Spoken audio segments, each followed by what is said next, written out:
Shalom saudara, apa kabar? Siap diberkati, amin. Luar biasa. Saya percaya penyertaan Tuhan senantiasa melindungi, menjagai, memberkati setiap kita. Hari ini kita siap diberkati. Tundukkan kepala sebelum kita menikmati firman Tuhan. Terima kasih Bapak, berkati hamba-Mu Tuhan, taruhkan perkataan-Mu di atas mulut bibir hamba-Mu. Kami butuh firman-Mu. Biarlah pada kesempatan ini Tuhan, kami semua dimanapun jemaat-Mu berada Tuhan, saat mereka mendengar firman Tuhan, tidak ada satupun Tuhan firman-Mu kembali dengan sia-sia, melainkan menjamah mereka, memulihkan mereka, menguatkan mereka, memberkati mereka. Kami serahkan semua ke dalam tangan-Mu dan kami siapkan hati kami. Haleluya, amin. Saudara, mari kita buka firman Tuhan. Buka firman Tuhan dari ambil dari Roma 12 ayat 17 sampai dengan 19. Ya, Roma 12, 17 sampai dengan 19. Kalau saudara bisa membaca Alkitab, mempunyai Alkitab dan membaca Alkitab bersama dengan saya tunggu sampai saudara menemukannya. Roma 12, 17 sampai dengan 19. Saya bacakan buat saudara. Firman Tuhan 17. Janganlah membalas kejahatan dengan kejahatan, lakukanlah apa yang baik bagi semua orang. Sedapat-dapatnya kalau hal itu bergantung padamu, hiduplah dalam perdamaian dengan semua orang. Saudara-saudaraku yang kekasih, janganlah kamu sendiri menuntut pembalasan, tetapi berilah tempat kepada murka Allah, sebab ada tertulis pembalasan itu adalah hakku. Akulah yang akan menuntut pembalasan. Firman Tuhan. Itu firman Tuhan. Oke. Ayat yang 17, lihat. Janganlah membalas kejahatan dengan kejahatan. Ayat ini saja. Saudara, dari ayat ini saja saudara, seringkali saya sebagai hamba Tuhan selalu dipojokkan. Dan mereka ya berkata, jangan membalas. Bagaimana mungkin tidak membalas Pak? Keenakan dia Pak, melunjak dia Pak, nanti keterusan dia Pak. Oke, saya kena Pak, nanti kan orang lain juga kena, ditipu sama orang itu. Orang itu harus diberikan pelajaran Pak. Nggak bagus Pak kalau dia didiamkan seperti itu saja. Didiamkan, gak usah balas. Kita sepertinya lemah sekali Pak. Saya berkata, ya kalau kita mengikuti daging ya seperti itu. Tapi satu hal, kamu mau diselesaikan cara siapa? Cara manusia atau cara Tuhan?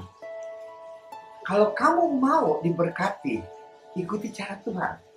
Bagaimana caranya Pak? Saya tanya, katakan kepada dia, kalau kamu mau utangmu, kalau kamu mau kamu ditipu dan uangmu kembali, ikuti cara Tuhan. Tapi kalau kamu pakai caramu sendiri, saya berkata, sampai kapanpun kamu tidak akan selesai, malah nambah lagi. Itu yang terjadi. Bagaimana mungkin Pak? Saudara, saya pun mengalami hal yang sama. Waktu hal itu terjadi, sungguh hati kecil kemanusiaan saya, walaupun saya sudah menjadi pendeta, kemanusiaan saya, kedagingan saya masih tetap berontak. Kurang ajar, aku sudah baik sama dia, aku mau nolong dia, aku bantu dia, digigit. Saudara, jelas-jelas orang itu tahu bahwa saya itu pendeta. Jelas-jelas saya tidak butuh pekerjaan itu. Karena buat saya tidak butuh, saya udah cukup. Tapi karena saya mau menolong dia tipu saya. Dia makan duit saya. Rasanya seperti apa? Tapi Tuhan berkata, ampuni dia. Berkati dia. Saudara, saya mau katakan kepada saudara, kita secara real sajalah. Kalau saudara mau diberkati, ampuni. Kenapa ampuni? Karena kita menurut perintah Allah suruh mengampuni. Karena Tuhan suruh mengampuni, artinya Dia siapkan berkat buat kita untuk membalas berkat kita. Untuk membalas semua kesalahan, kekurangan akibat daripada tertipunya itu. Kalau kita tidak mau mengampuni, artinya kita mau mengambil alih terus masalah itu dengan cara kita, dan Tuhan angkat tangan. Dan di sini kerugian bisa 2 kali lipat. Udah rugi uang, rugi tenaga, emosi, dan yang paling menakutkan adalah Tuhan tidak ada di situ. Itu kan membuat kita jadi sudah jatuh ketiban tangga. Saudara, coba kita berpikir secara positif lah. Ada orang berkata, Pak, kenapa ya orang pada syirik sama saya, orang pada dengki sama saya. Saya bilang sama dia, bersyukurlah. Kamu jangan melihat orang dengki sama kamu. Kamu harus melihat cara mereka melihat. Kenapa mereka dengki sama kamu? Kenapa mereka sirik dengan kamu? Jawabannya satu, karena kamu punya, mereka tidak punya. Dan mereka tidak punya apa yang kamu punya, maka mereka sirik, mereka dengki. Kalau kamu mau tidak dibenci, tidak didengki, tidak disirikin sama orang, kamu jadi orang miskin, kamu jadi orang yang tidak punya apa-apa, gak ada yang sirikin kamu. Kamu pilih dah, kamu mau yang mana? Mau disirikin orang atau mau sirik sama orang? Kalau saya lebih baik disirikin sama orang. Karena apa? Karena saya punya sesuatu yang orang lain tidak punya, maka dia sirik. Contohnya lagi saudara yang gampang. Kenapa ya istri saya selalu digoda? Kenapa? Padahal istri saya tuh tidak genit. Kenapa istri saya digoda? Jawabannya cuma satu. Adalah karena istri saudara, karena istri saya cantik. Istri saya murah hati. Dan itu yang membuat orang jadi tertarik. Itu yang membuat orang jadi ingin menggoda. Karena apa? Karena cantik. Karena baik hati. Kalau saudara mau istrimu tidak digoda, istrimu tidak digoda, tidak diganggu, pilih, nikahi istri yang jelek. Kau tidak akan diganggu. Pilihan tangan saudara. Pak, kalau jelek juga kan nanti kan Pak digosipin. Itulah, selama kita hidup di dalam dunia, selalu ada saja orang yang sirik dengki. Sebagai pendeta, saya pun susah. Kalau saya gemuk, digosipin. Katanya pendeta nggak bisa nahan nafsu makan. Pendeta rakus karena gemuk. Kalau saya kurus, dia berkata, ini sependeta tidak diberkati. Kurus. Saudara, gemuk saya salah. Kurus saya salah. Daripada saya dengerin orang lain, lebih baik saya percaya diri. Mau gemuk ya haleluya, mau kurus ya haleluya. Tanggung jawab saya kepada diri saya. Saya tidak tergantung kepada apa kata orang. Saya berjalan menurut diri saya bersama dengan Tuhan. Amin. Jadi jangan pernah pedulikan. Jangan pernah pedulikan orang mau bicara apapun. Percayalah, sejauh kita berkenan di hadapan Allah, sejauh apa yang kita lakukan berkenan di hadapan Allah, di situ cukuplah. Kita tidak pernah akan bisa menyenangkan semua orang. Hari ini, judul khotbah saya adalah serahkan penghakiman kepada Tuhan. Amin. Serahkan penghakiman kepada Dia. Amin. Nih, saudara, kita lihat. Kita lihat kalau dendam ini, kebencian ini kita tidak tanggulangi, ujungnya menyesatkan. Kita lihat contohnya. 1 Samuel 18 ayat 7 sampai dengan 9. 1 Samuel 18 ayat 7 sampai dengan 9. Firman-Nya berkata, dan perempuan yang menari-nari itu menyanyi berbalas-balasan, katanya, Saul mengalahkan beribu-ribu musuh, tapi Daud berlaksa-laksa. Lalu bangkitlah amarah Saul dengan sangat, dan perkataan itu menyebalkan hatinya. Sebab pikirnya, kepada Daud diperhitungkan mereka berlaksa-laksa, tetapi kepadaku diperhitungkan beribu-ribu. Akhirnya jabatan raja itu pun jatuh kepadanya. Saudara, ini yang terjadi. Dia sirik, dia dengki dengan keberhasilan daripada Daud. Ditaruh dimanapun, dia selalu berhasil. Ditaruh dimanapun, dia selalu menang. Dan dia sirik, dia dengki karena keberhasilan daripada Daud. Dan dia juga sirik dan dengki karena Tuhan menyertai Daud. Saudara, dan ini tidak ditanggulangi, ini akan jadi kanker. Ini tidak ditanggulangi, itu akan menyebar terus. Kita lihat sampai dengan akhir daripada jabatannya, sampai dia lengser 13 tahun, seperti tidak ada kerjaan, mencari, memburu, mengepung Daud.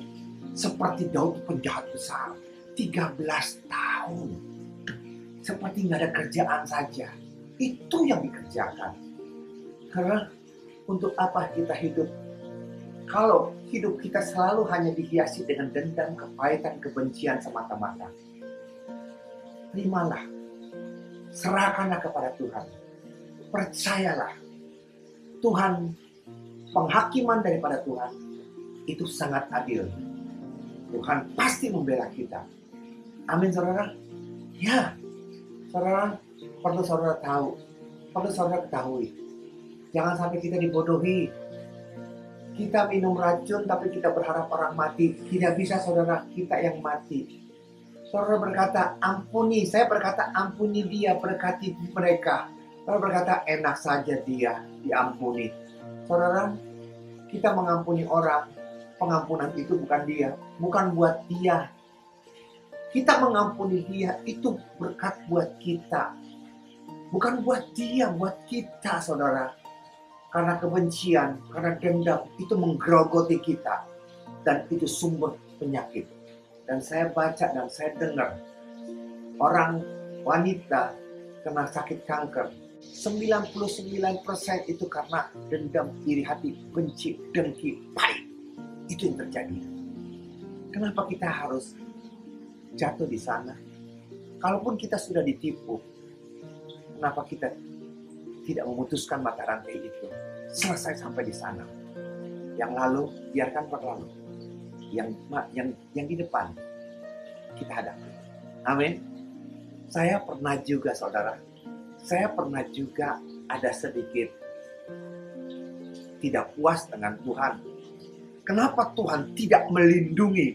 Kenapa Tuhan tidak membela? Kenapa Tuhan membiarkan kejahatan bekerja, kejahatan merajalela sehingga orang benar harus mati? Kita lihat kisahnya.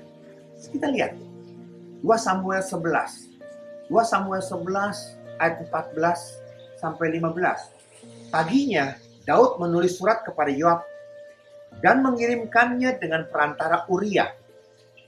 Ditulisnya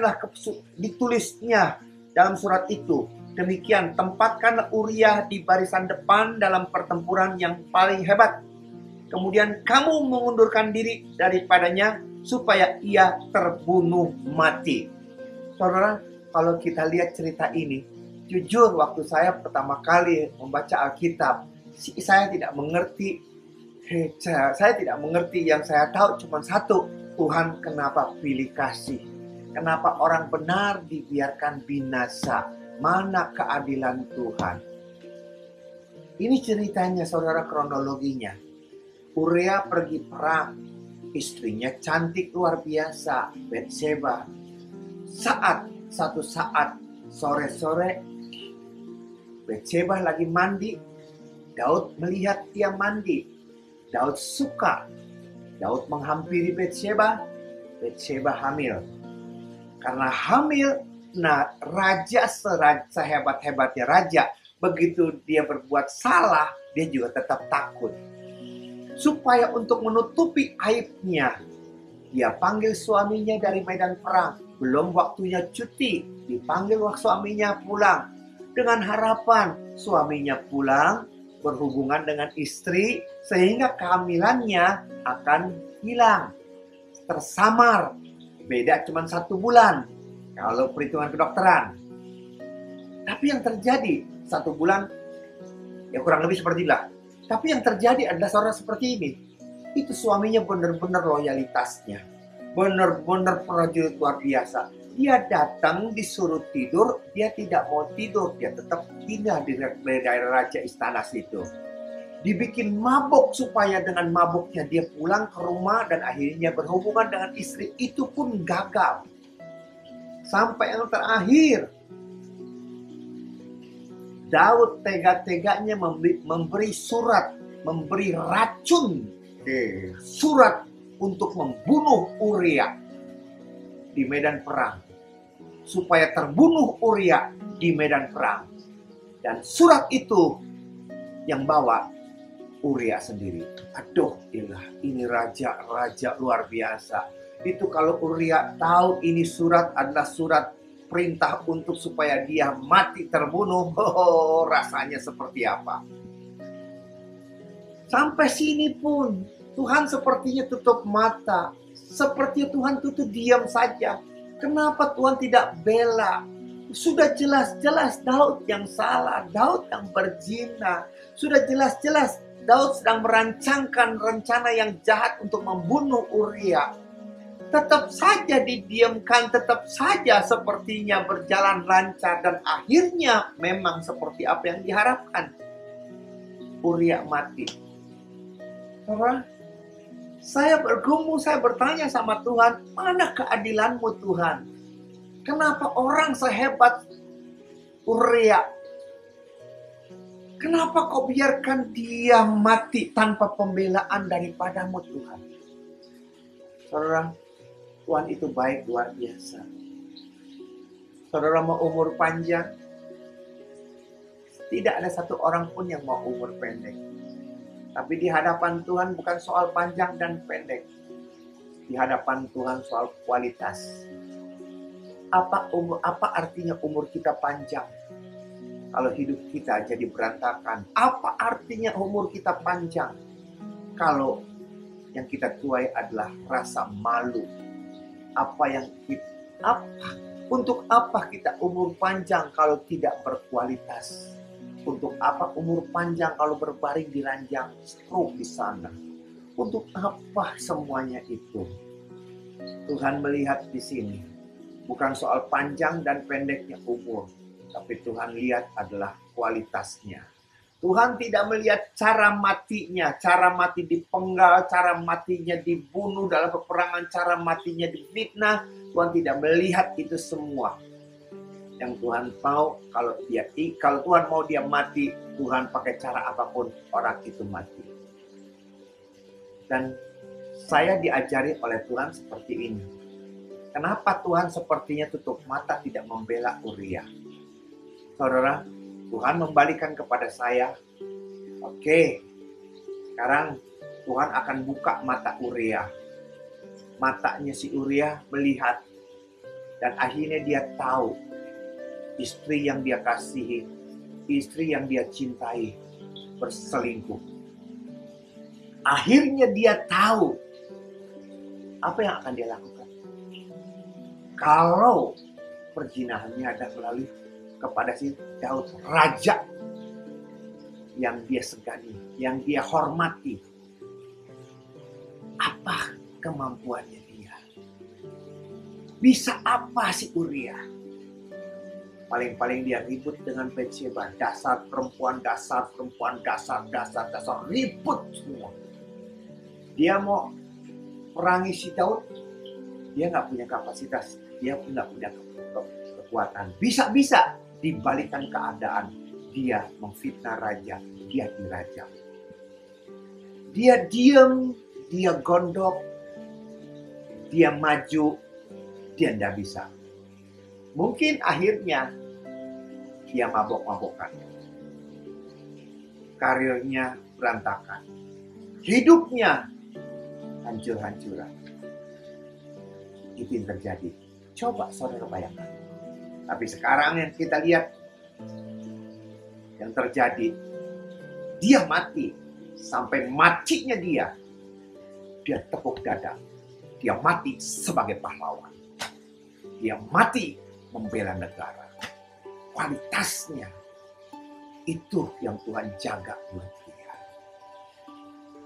Saudara, pembelaan daripada Tuhan tidak pernah terlambat.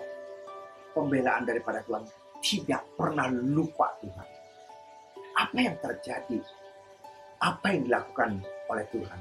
1 Samuel, 2 Samuel, kalau tadi 2 Samuel 11 ayat 14-15. Sekarang 2 Samuel 12 ayat 9 sampai dengan 12. Mengapa engkau menghina Tuhan dengan melakukan apa yang jahat di matanya? Uria orang Het itu kau biarkan ditewaskan dengan pedang. Istrinya kau ambil menjadi istrimu, dan dia sendiri telah kau biarkan dibunuh oleh pedang Bani Amon.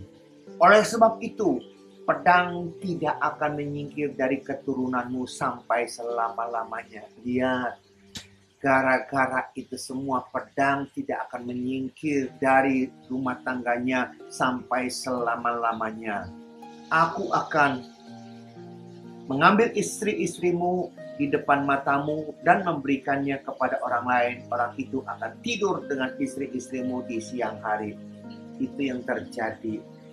Dan inilah pembelaan daripada Tuhan. Dia lakukan.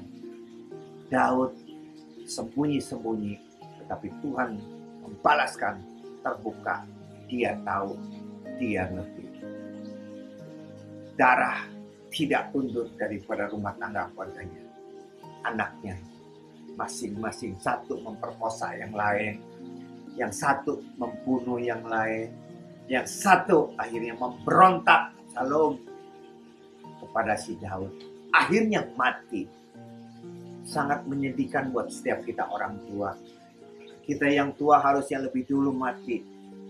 Tapi anak-anak yang lebih muda mati dulu. Rasanya seperti apa? Itu yang terjadi.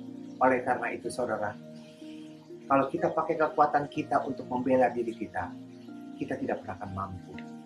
Izinkan Tuhan menjadi hakim buat saudara dan saya. Penghakiman Tuhan itu adil. Dan dia pasti melakukannya.